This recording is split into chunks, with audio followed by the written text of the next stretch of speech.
Kita Awanza, oke. Daripada pukul 6 lebih lah. Pukul 6 lebih saya start. Sekarang ni mau pukul 7.24 dan saya bawa jalan-jalan kasih panas. Sampai saya di garage nanti kita akan kasih stop. Kita tengok dia sudah panas, dia pasti panai. Ok, ok, gitu kah tidak? Oke. Alright. Alright, sampai di garage dah. Memang mabuk sekarang. Terus sekejap lagi kita tes. Ini sudah panas nih. Oke.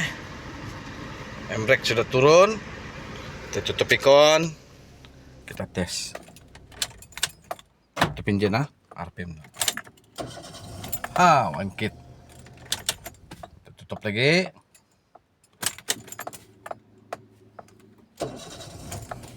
Oke, cantik. Kita tutup lagi. Oke.